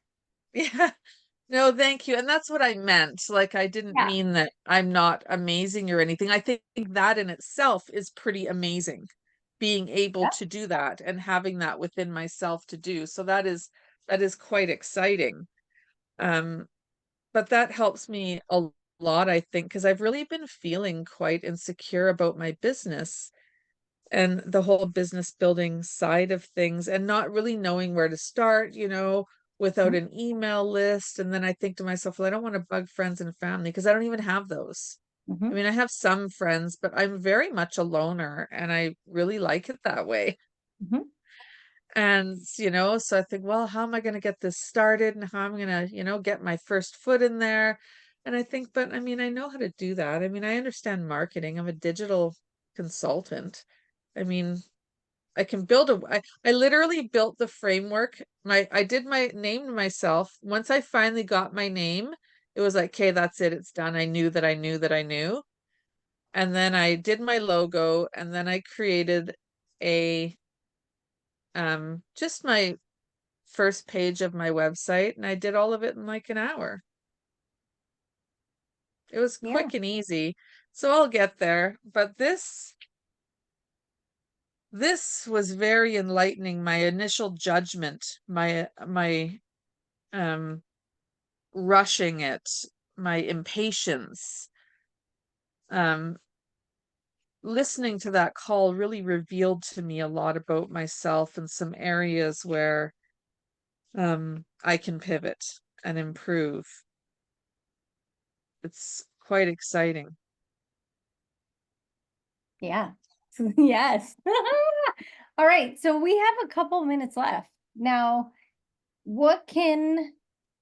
so to complete that call, one of the things,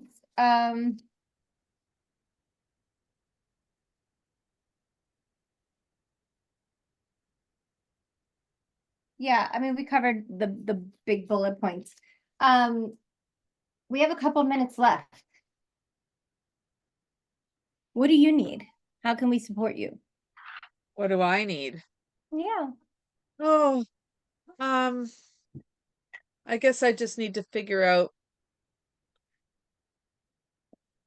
where I'm going to start in my business.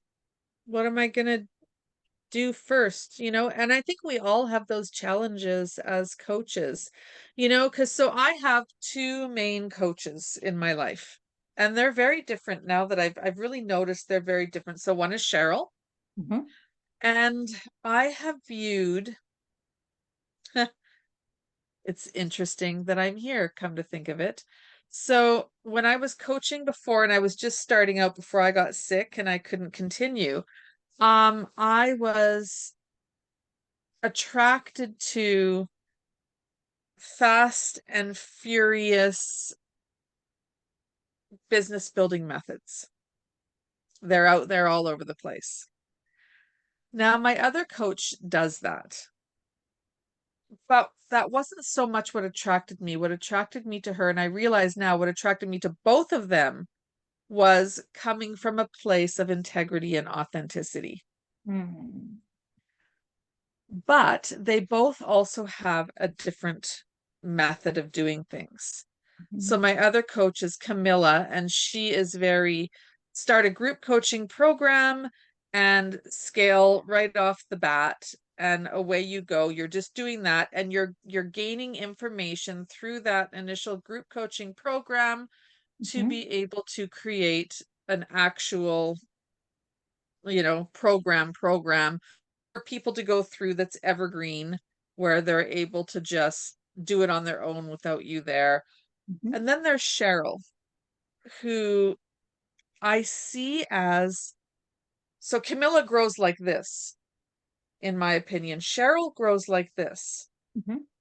But Cheryl's constant. It's a constant upwards trajectory that doesn't have to be overnight. It just have to be consistently upward. And that really attracts me. Yet I feel a certain amount of personal pressure to do the other one too. And I think it's because the job I currently have, it's going to end in December. And then I have no more job, and I have to replace this income. Yeah. So I guess right now my biggest issue is deciding the route I'm going to go and remaining consistent with that route and having a plan of action. I mean, it's, I might have my plan of action, then it'll go like this, right? And that's okay. But at least start out with, this is where I'm going to go. This is what I need to do, and get the ball rolling. And I feel kind of aimless right now. Got And that. I think, Look, this is the thing. Number one thing I'm going to tell you is that whole thing, that's just being an entrepreneur. You're going to want a linear path, and it's never going to be that. So choose one thing that you want to create. So whether it's one-on-one coaching, a group coaching, whatever that looks like for you, choose one and just start.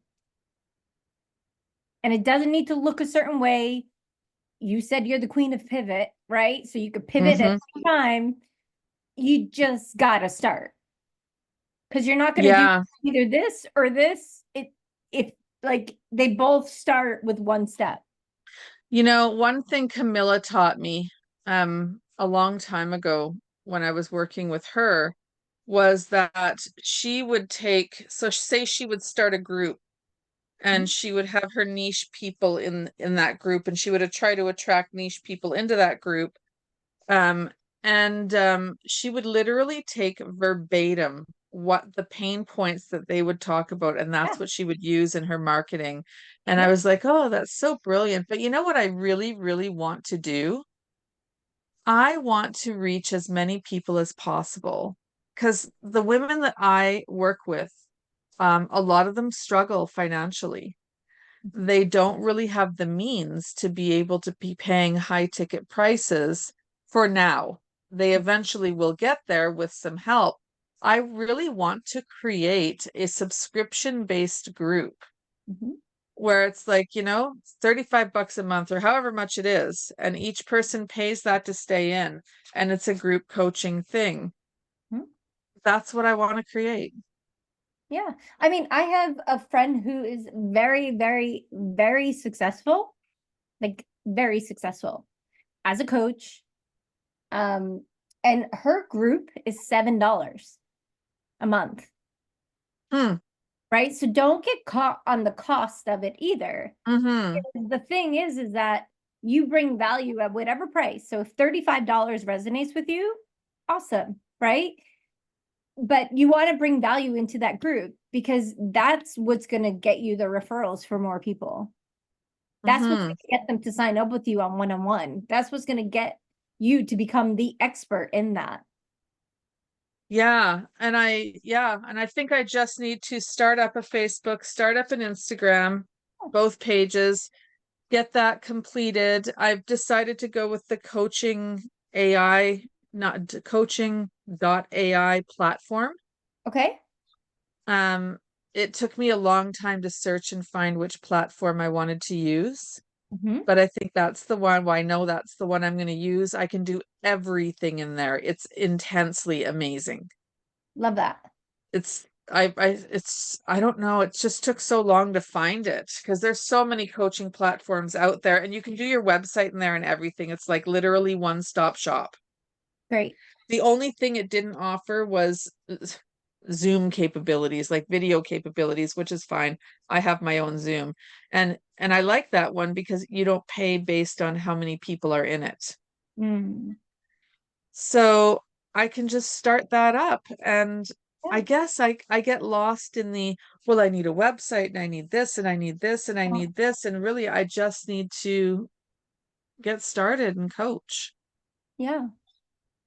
And the rest will come with time, right? But like you're not there to build a website that gives value to people. You are the value that people are going to get. So you wasting your time on doing websites and doing all that other stuff is having people miss out on you. Yeah. Because the others will follow. And I guess I just need to reach those people. Yeah. And I got to then just figure out, how am I going to reach those people? Yeah. What platform do you want to use? Well, but I mean, it's not just that. I mean, when you say platform, what do you mean? Do you mean like Facebook, Instagram?